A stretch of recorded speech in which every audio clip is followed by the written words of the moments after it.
Bonsoir à toutes et à tous, bienvenue dans cette nouvelle édition du journal. Ce soir, nous recevons Oulam Shamsuddin, président de l'association Mayotte Nature et Environnement. Bonsoir. Bonsoir. Ainsi que Jean Alemani, principal du collège de Doujani. Bonsoir. Bonsoir. Mais d'abord, voici les titres.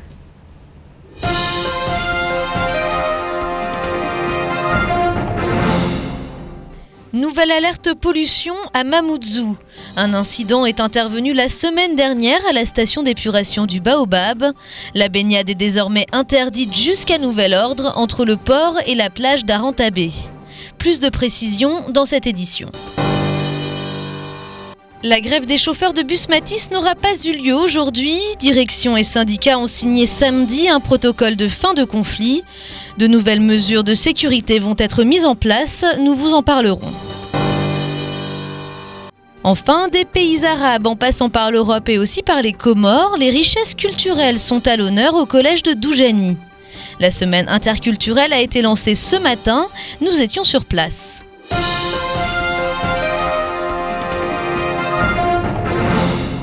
Nous vous l'annoncions vendredi, une nouvelle alerte pollution a été lancée par la préfecture suite à un incident survenu mardi dernier à la station d'épuration du Baobab.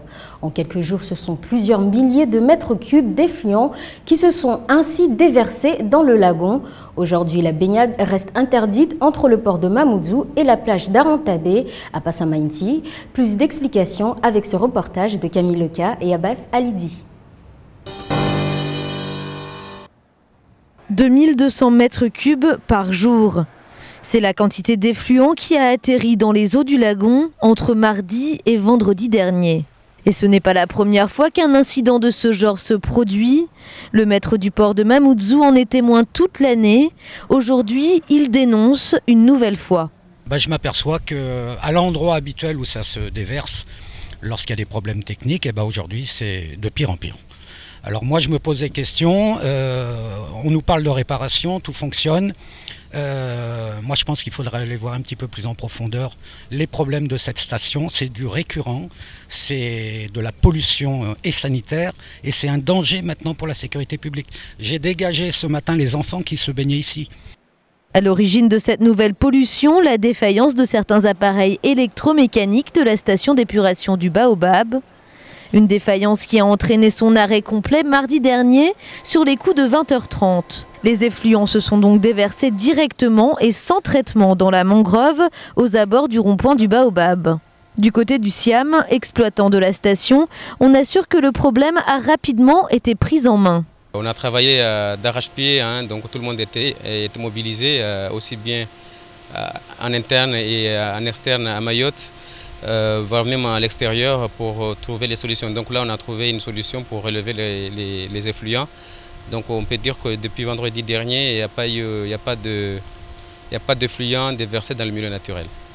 Pour constater les faits, les services de l'État se sont même rendus sur place dès le lendemain, mercredi 18 février. Ils ont prescrit des mesures d'urgence pour limiter l'impact de cette nouvelle pollution. Problème, la préfecture n'a lancé son alerte au grand public que vendredi dans l'après-midi, soit 3 jours après l'incident. La mairie de Mamoudzou a donc dû s'adapter à l'urgence. La mairie de Mamoudzou a été informée de l'incident qui s'est passé à la station d'épuration de Baobab uniquement le vendredi.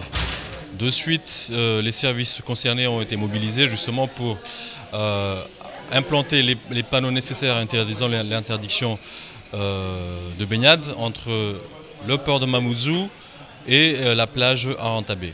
Mais malgré cette interdiction, de nombreux jeunes ont continué à se baigner dans les eaux polluées tout le week-end. Aucune mesure de surveillance du littoral n'a été mise en place par les autorités. Pour l'heure, la baignade reste interdite et ce jusqu'à ce que le SIAM rétablisse le fonctionnement de la station d'épuration de manière pérenne.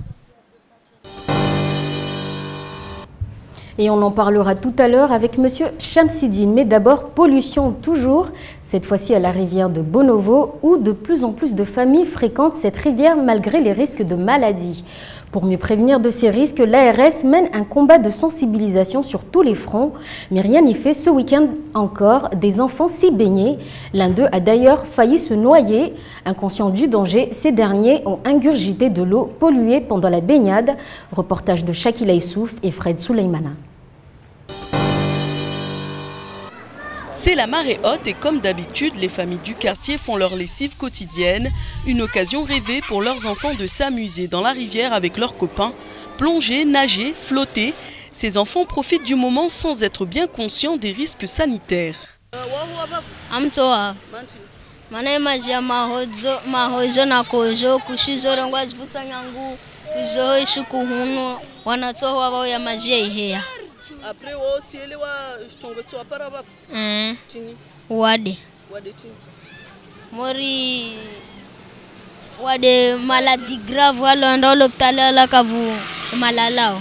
Tous les week-ends, de nombreux enfants se baignent dans la rivière de Bonovo. Pourtant, l'Agence régionale de santé multiplie les actions de sensibilisation. Elle vise à apprendre aux familles les gestes de prévention à adopter. Ce sont des maladies qu'on peut attraper aussi simplement en buvant de l'eau qui a été un peu elle-même polluée, en ne se lavant pas ou en se lavant mal les mains. Donc je pense que c'est l'occasion de rappeler qu'une des mesures barrières et une des mesures importantes, c'est le lavage des mains avec du savon avant de manger. Éventuellement de nettoyer aussi les aliments qu'on peut manger lorsqu'ils ont été contaminés, je pense à certains légumes. En plus d'évoluer dans des conditions de vie précaires, ces enfants innocents risquent aujourd'hui de développer des maladies liées à la pollution des eaux. Il semble donc urgent que les autorités interviennent. Monsieur Chamsidine, justement, on vient de voir ce sujet, ce deuxième sujet sur la pollution. Quelles sont les maladies liées justement à la pollution des eaux? Il peut y en avoir plusieurs, mais surtout c'est la faune aquatique qui est impactée, en plus de maladies qui sont développées par les hommes, les humains. Et donc, on a souvent affaire avec des problèmes de pollution récurrents, notamment l'ensemble des rivières de Mayotte, et qu'in fine, toutes les pollutions ont une incidence sur la mer, et donc une incidence aussi sur la vie aquatique marine, et donc une baisse de la biodiversité marine. Et sur l'incident de la station d'épuration du Baobab, 2200 mètres cubes de déchets par jour quand même. Est-ce qu'on doit s'inquiéter de ce genre de pollution? C'est énorme parce que l'année dernière, le SDAGE a fixé l'état écologique des masses d'eau. On a un objectif cadré par la DCE, les directives cadres européennes, qui indiquent un certain nombre d'objectifs à atteindre en matière de qualité d'eau. Et ce qui est clair que si ça continue comme ça, la France et en particulier les collectivités locales seront soumises à des amendes en provenance de l'Europe. Et quel serait l'impact sur l'environnement si ça continue? Eh ben, l'environnement, c'est, en particulier le lagon, c'est tout ce qu'on a de plus beau. Il y a un impact en termes d'attractivité touristique, il y a un impact en termes de santé humaine, il y a un impact en termes de la biodiversité. C'est Mayotte qui s'appauvrit économiquement, par sa beauté naturelle, et qu'in fine, c'est Mayotte qui perd. Et est-ce qu'aujourd'hui, on peut considérer que le SIEAM minimise la situation?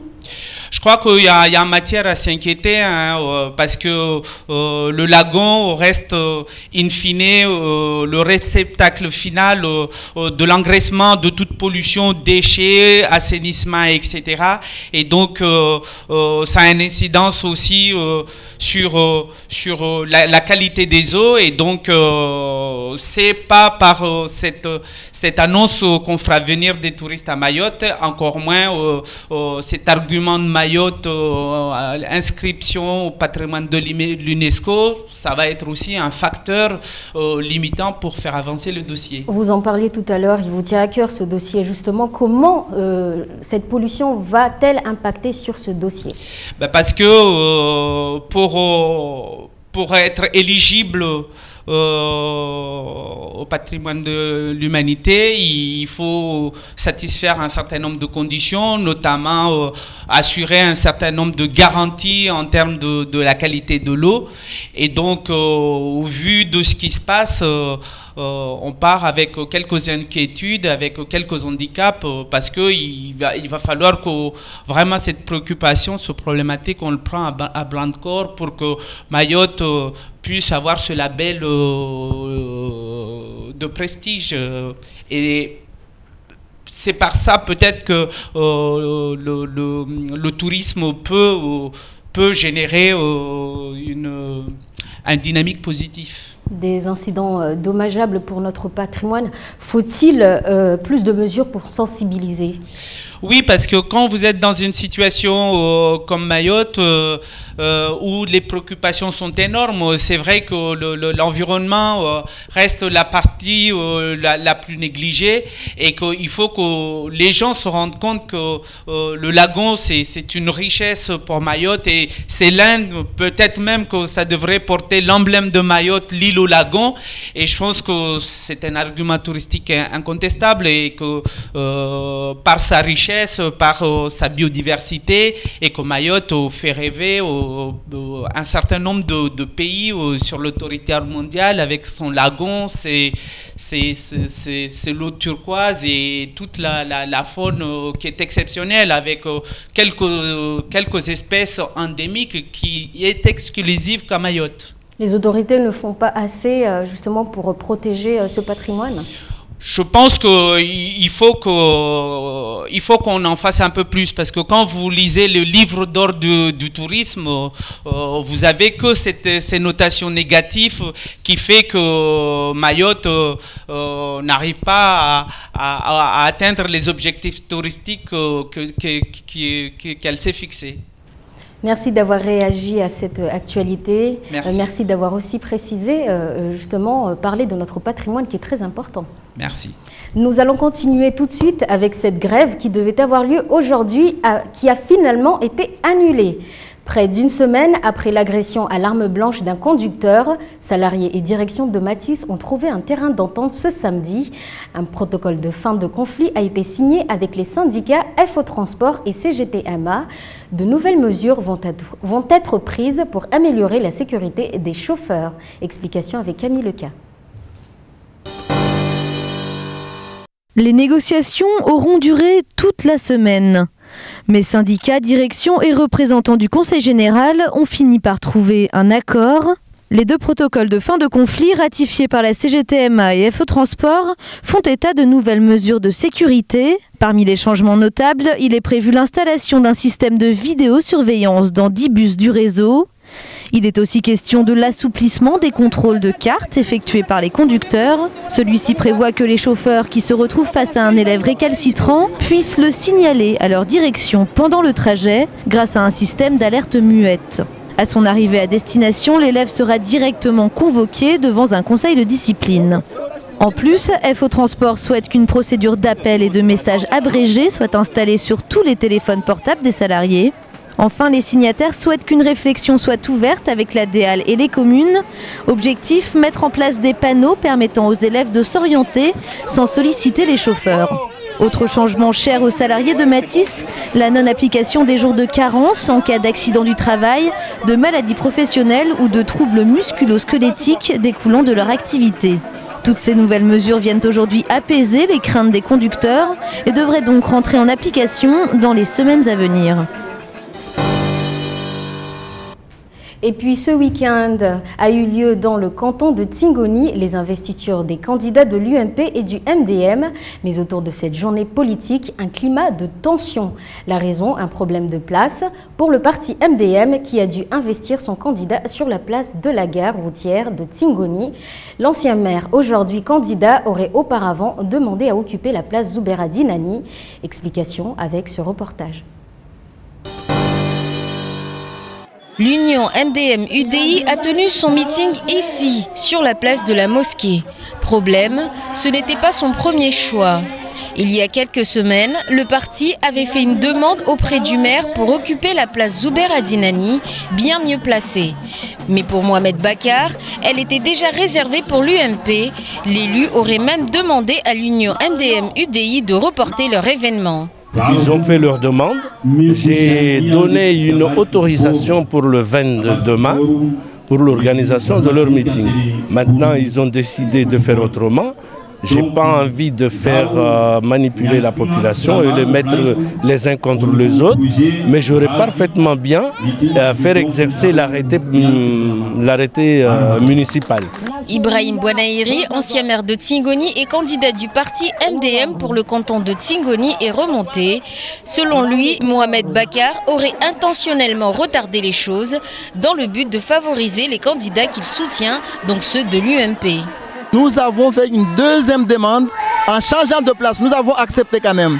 Et même cette deuxième demande, ils ont refusé au motif qu'ils ont un meeting. Donc le maire a confondu son rôle de directeur de campagne de l'UMP et son rôle du maire pour interdire la manifestation qu'on devait tenir aujourd'hui. Aujourd'hui, il a vu, nous l'avons fait, il n'y a pas eu d'incident. Tout a été bien organisé. Malgré ces points de discorde, les deux investitures ont bien eu lieu. Côté UMP, la population est venue écouter les candidats Razafina Binti Darwesh et Benissa. Et pour le parti MDM, les candidats sont Ibrahim Bouanaïri et Mdzadze Mwalimou. Des deux côtés, le public était au rendez-vous et finalement, peu importe l'endroit. Problèmes de conditions de travail, d'avancement de carrière, d'indexation. Les enseignants du premier degré sont appelés à faire grève demain. Le départ du cortège est fixé à 9 h devant l'entrée du vice-rectorat. Et le SNUPP-FSU compte aussi évoquer le sujet des constructions scolaires. Le préfet Semour Morsi aurait indiqué aux représentants syndicaux que seulement 200 classes seraient livrées à la rentrée 2015 au lieu de 400. On écoute les explications de Rivo Malala Rakoton Ravelo, secrétaire départemental du FSU SNUPP, au micro de Camille Leca. Les inspecteurs généraux préconisaient, recommandaient l'élaboration d'un plan de construction et de rénovation des écoles, d'un plan qui allait de 2014 jusqu'en 2017, voire 2020. On nous avait indiqué que ce plan-là était prêt. C'est ce que nous avons demandé au préfet de nous le communiquer, de nous le présenter. Donc on a été voir le préfet qui malheureusement ne nous a pas dévoilé ou présenté le plan tel que recommandé par les inspecteurs généraux. Mais il nous a annoncé effectivement qu'il y aurait d'ici à la rentrée 2015 200 salles de classe de livrées. Et puis, nouvelle agression d'un collégien à Dembéni. C'est hier, vers 9 h, que 2 garçons ont agressé un jeune originaire de Tsunzu sur le chemin de son établissement, armé d'un bâton. Touché au visage et sur le crâne, le garçon a été rapidement pris en charge par les secours. Il a été conduit au centre hospitalier par les secours. Et puis, pêche, corsaire et le MEDEF, c'est l'heure de l'actualité en bref.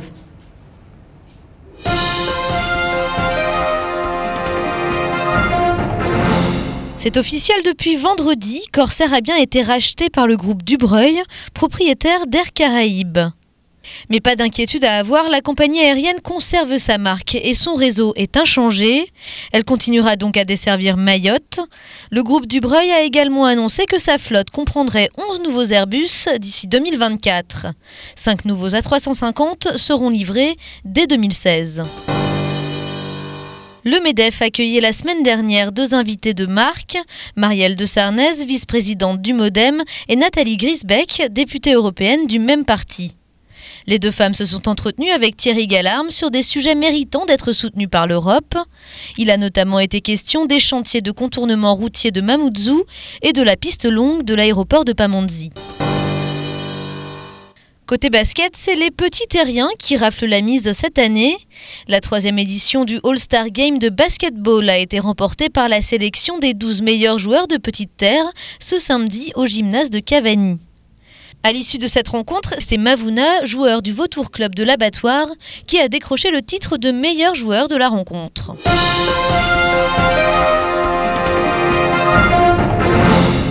Sujet sur la culture, les élèves du collège de Doujani ont débuté ce matin leur première semaine interculturelle. Ce lundi, ils ont voyagé en Orient avec un défilé de tenues traditionnelles orientales. La journée s'est poursuivie avec d'autres activités, le but étant de faire découvrir les richesses culturelles au niveau international. Plus de détails avec ce reportage de Shakila Issouf et Fred Souleymana.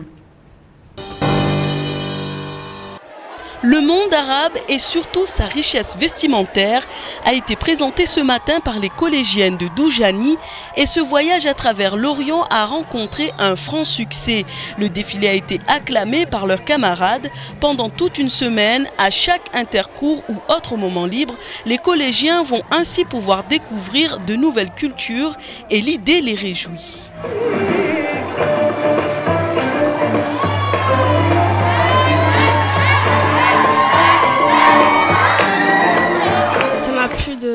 De m'exprimer envers tout le monde, de me dévoiler en tant que mariée, ça m'a bien plu. J'ai ressenti de l'humour, de la joie, c'est tout simplement. Pour Seko Roli, qui a joué le rôle de l'époux, originaire de Congo, cette semaine culturelle est l'occasion pour lui de découvrir de nouvelles traditions et de s'ouvrir au monde. Ça m'a permis de découvrir les cultures différentes. J'ai jamais vu le mariage oriental, j'ai vu qu'à la télé, et là j'ai vu comment ça se passe en réalité, j'en ai même pratiqué, et c'est ça que j'ai vraiment aimé en fait. La semaine interculturelle mobilise les 1900 élèves du collège, une semaine placée sous le signe de la tolérance, car s'enrichir de nouvelles cultures, c'est la meilleure manière de mieux comprendre l'autre et ses différences. Depuis la rentrée de septembre, nous avons commencé à préparer les diverses activités de cette semaine autour de la culture arabe, la culture anglo-saxonne, hispanique, française et bien sûr la culture mahoraise et comorienne. Ils ont choisi des thèmes qui leur paraissaient intéressants à leur niveau, qu'ils avaient envie de partager avec leurs camarades. Donc plusieurs classes ont participé et ont réalisé des affiches comme vous les avez vues. Une exposition est aussi en place sur les murs du Préau. Avec l'aide de leurs professeurs de langue vivante, les collégiens ont abordé les thèmes de la violence et de la paix à travers des poésies. Au programme jusqu'à vendredi, une nouvelle culture à découvrir chaque jour. Et ça continue dès demain avec d'autres découvertes. Monsieur Jean Alimani, principal du collège de Doujani. Alors, c'était important pour vous d'organiser cette semaine interculturelle ? Je crois que quand vous regardez le reportage, il dit tout. Vous regardez la tête des élèves, la tête des professeurs, le succès qu'on a remporté pour cette première journée, ça dit tout. Maintenant, il faudrait peut-être voir un peu l'historique. On n'a pas décidé ça la semaine dernière. C'est un projet qui a pris naissance en début d'année scolaire.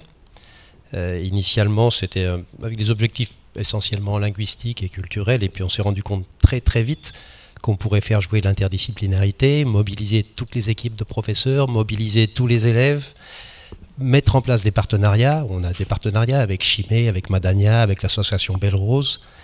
Et puis, ça permettait aussi de promouvoir l'établissement et puis de valoriser tout le monde, quoi. Il n'y a rien de mieux que d'être fier quand on est dans un établissement scolaire. Et puis justement, cette ouverture sur les cultures au monde, qu'est-ce que cela inculque justement, quelle valeur ça inculque aux enfants? Je crois qu'on est dans le cœur du métier de l'école, qui est la transmission des valeurs républicaines, dont la laïcité fait partie. Vous savez, la laïcité, ça assure aux élèves l'accès à une culture commune et partagée. Puis ça repose aussi sur une culture, celle du respect et de la compréhension de l'autre. Comment on peut respecter l'autre si on ne le comprend pas? Comment on peut le comprendre si on ne le connaît pas? Donc toute l'idée de notre semaine interculturelle, c'était de mettre en avant les différentes cultures, ce qui permettait de valoriser ces cultures-là, de les connaître mieux pour pouvoir mieux les respecter. Pour le moment, je crois que le contrat est à peu près réussi, j'espère. Et justement, est-ce que vous pouvez aussi nous parler du programme de la semaine ? Ah, tout à fait, oui. Donc une culture par jour. Aujourd'hui, on était sur les cultures orientales. Demain, on est sur les cultures anglo-saxonnes. Avec du hip-hop au programme, on a du street art aussi qui se présente dans les expositions, des cupcakes en fin d'après-midi, initiation à la danse, English tea, Mercredi, on a la culture française et tahitienne, avec des chansons variétés françaises, mais également des manifestations de danse tahitienne. Le jeudi, on est sur toute la culture hispanique. Alors ça va loin, hein, c'est d'initiation à la salsa, à la danse sévillaine, des chants espagnols, des mises en scène, de l'opéra de Carmen. Et puis le vendredi, je crois qu'on a réservé le vendredi pour le bouquet final, puisque là, ce sera la culture mahoraise et comorienne qui sont mis à l'honneur. On attend beaucoup de monde. Les parents avec qui on est en contact permanent, on travaille beaucoup avec l'association de parents, donc seront présents ce jour-là. On a une manifestation jointe aussi avec les associations avec lesquelles on travaille, hein. Et il y aura les chants traditionnels. On a même mis en place un mariage traditionnel. Je ne peux pas tout vous dire parce que je veux laisser un petit peu la surprise aux gens qui viennent, mais mariage traditionnel, chant traditionnel. Pour tout vous dire, on a même prévu une manifestation où tous les professeurs du collège seront participants. Mais je vous en dirai plus à ce moment-là. Et je suppose qu'ils sont tous impatients d'arriver à vendredi et de voir ce bouquet final. Merci d'avoir accepté notre invitation. Merci d'avoir répondu à nos questions. C'est la fin de ce journal. Merci de nous avoir suivis. Bonne soirée. Namkwahir.